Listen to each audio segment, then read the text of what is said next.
Ya hemos visto cuál es el verdadero potencial de nuestro cerebro y ahora vamos a ver cómo podemos desarrollarlo. Vimos que había tres factores fundamentales en el proceso de aprendizaje: la memoria, la motivación y la atención. Están interconectados, relacionados, son inseparables, pero hoy nos vamos a centrar en la memoria. ¿Por qué recordamos algunas cosas y no otras? ¿Cómo podemos hacer que esos conceptos que queremos memorizar se asienten de forma sólida en nuestra memoria? Vamos a verlo, aquí, en Educación Isarc. Educación Isarc, la memoria. Lo primero que tenemos que entender bien es que tenemos dos tipos de memoria: la memoria a corto plazo o memoria de trabajo y la memoria a largo plazo. La memoria a corto plazo sería una especie de pizarra en la que podemos poner nuestros apuntes, nuestras notas, con el problema de que hay un conserje que nos las va borrando cada poco tiempo. Por eso no sirve para crear conceptos sólidos. Si os digo un número, 98326, bueno, ahora mismo seguramente lo podréis retener la mayoría. Pero si os distraigo un poco, si pasa cierto tiempo, acabaréis por no recordar ni un solo número. Esta es nuestra memoria de trabajo. No funciona para consolidar los conocimientos de forma sólida. Para eso necesitamos la memoria a largo plazo.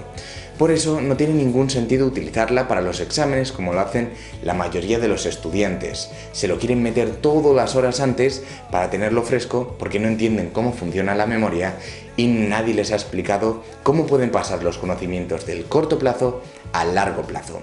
Esto es lo que les tenemos que explicar. Y luego tenemos la memoria a largo plazo, que ya sería como una especie de biblioteca en la que podemos almacenar la información. Claro, ¿de qué depende de que podamos sacar esa información? ¿Mejor o peor? ¿De forma más rápida y efectiva? Bueno, de si la hemos asimilado de forma correcta y luego también de si estamos estresados, nerviosos, ansiosos. Y esa es la pregunta del millón. ¿Cómo podemos hacer recuerdos duraderos? ¿Cómo podemos pasar las cosas de la pizarra a la biblioteca? Lo primero que tenemos que entender es que nuestra memoria no se parece en nada a un disco duro de un ordenador en el que podemos empezar a meter datos sin sentido. Y esto es muchas veces lo que hacemos: utilizamos el método de repetición porque sabemos que cuanto más repetimos algo, con más probabilidades lo recordaremos. Sin embargo, no podemos hacer esta repetición sin ningún sentido. Vamos a cambiar la repetición por la práctica variada. ¿Quieres saber qué es esto? Vamos a verlo. El proceso de aprendizaje consta de dos partes que tenemos que tener muy claras. La primera es la comprensión. Esta nuestro cerebro lo hace de forma bastante natural, es decir, creamos nuevas redes neuronales que se conectan con otras que teníamos anteriormente por todo el cerebro. Y así creamos nuevos conceptos, entendemos las ideas básicas, ya os digo, de forma bastante natural, no hay que hacer grandes esfuerzos para esto. Como comprender cómo funciona una fórmula matemática o entender un documental de historia. Entendemos las cosas fácilmente si ha habido un proceso de aprendizaje bien estructurado. Pero los estudiantes suelen confundirlo con la segunda parte del proceso, que es la de asimilación. Confunden saber con saber hacer y son cosas muy diferentes. Por lo tanto, una vez lo entendemos, tenemos que pasar a la siguiente fase, que es asimilarlo, hacer los conocimientos mucho más sólidos, y para eso necesitamos la práctica variada. Practicarlo, verlo desde diferentes puntos de vista, hacer diferentes problemas, darle contexto, es decir, saber cuándo aplicar esa técnica y no otra, saber dónde colocar cada fragmento de información, cómo se relacionan entre ellos. Siempre les recomiendo que no se queden simplemente con lo que ven en el libro, con el libro de texto, que lo busquen de diferentes fuentes, o que no se queden tan solo con los apuntes que han cogido del profesor. Y deben comprender muy bien esto para que no se queden en el primer paso. Muchas veces entienden cómo funciona la fórmula matemática y entonces ya no siguen practicando. Porque luego llegan al examen y dicen: ah, pero si yo lo entendía, no entiendo qué ha podido pasar. Bueno, pues siempre es por esto, porque creen que con entenderlo vale. Pero hay que darle más práctica, hay que practicar ejercicios, darle contexto, verlo desde diferentes puntos de vista. Por supuesto, cada disciplina es un poco diferente. Por ejemplo, en matemáticas hablaríamos normalmente de una regla que debemos entender primero cómo funciona y luego saber cuándo aplicarla, cuándo funciona y cuándo no. Con los idiomas es algo bastante parecido. Tenemos unas reglas y debemos saber cómo utilizarlas y cuándo utilizarlas. Con otras materias un poco más teóricas, por ejemplo historia, hablaríamos de más una secuencia y luego tenemos que entender un contexto más amplio. Por supuesto, en el curso de aprendizaje avanzado de Educación ISARC vemos asignatura por asignatura, las profundizamos, cómo podemos aplicar en cada asignatura las técnicas de memorización para que sean mucho más independientes en sus estudios. Y el segundo concepto a tener muy en cuenta a la hora de memorizar cualquier cosa son las emociones.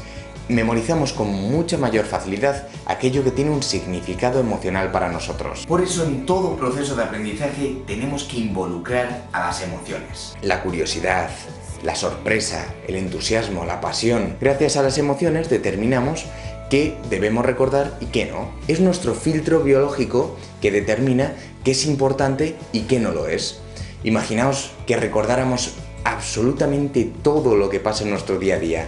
Nos volveríamos locos, ¿verdad? Pero ahora os preguntaréis, ¿pero cómo hago relevante para mi hijo o hija algo que realmente así de primeras no lo es? ¿Cómo hago emocionante, por ejemplo, que se aprenda la tabla periódica? Bueno, aquí es cuando entran en juego las técnicas de memorización. Nos cuesta asimilar más los conceptos abstractos, los nombres, los números, a lo que llamamos datos puros. Y ahí es cuando entran en juego las técnicas de memorización, para facilitarlo, para hacer extraordinario, emocionante, lo que es ordinario y aburrido. Pero antes de verlo con un ejemplo práctico, tenemos que entender dos reglas básicas de la memoria. La primera es la visualización. Tendemos a recordar con mayor facilidad aquellas cosas que podemos crear una imagen mental de ellas. Lo vimos con el capítulo de los mapas mentales, en el que veíamos que las imágenes tienen mucha mayor relevancia para nuestro cerebro que aquellas cosas que no son visuales, como conceptos abstractos. Y en el vídeo anterior vimos que la línea que separa la realidad exterior de la interior es muy difusa y podemos jugar con ella mediante la imaginación. Y la segunda, el encadenamiento. Recordamos también con mayor facilidad aquellas historias con un hilo conductor, con un sentido lógico, que conceptos descontextualizados. Vemos que nuestro cerebro funciona con redes neuronales. Las neuronas se van conectando unas con otras. Por lo tanto, conceptos aislados, pues no los podemos recordar con facilidad.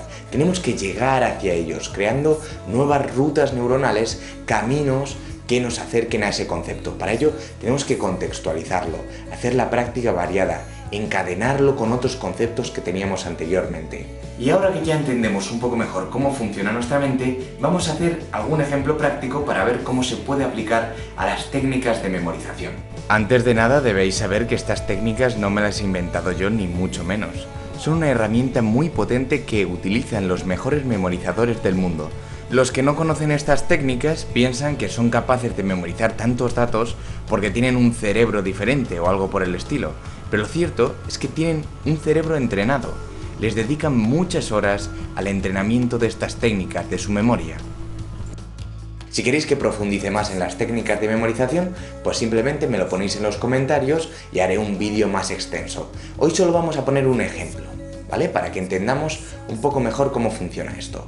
Por supuesto, en el curso de aprendizaje avanzado las vemos muy detalladamente y las entrenan además. Imaginaos que les piden a vuestros hijos que memoricen la tabla periódica, un hito para cualquier estudiante, ¿verdad? Y la tabla periódica está lleno de datos puros, un montón de nombres raros que no relacionan con nada anteriormente y además asociados a números, es decir, mucha información abstracta para nuestra mente. Y además, cero implicación emocional para la gran mayoría. Bueno, quizás el oxígeno, por ejemplo, pues lo memoricemos con mayor facilidad porque estamos familiarizados con ellos. Pero, por ejemplo, el bromo, pues para la mayoría pues será un elemento que no esté conectado con nada y tenemos que aprenderlo de cero.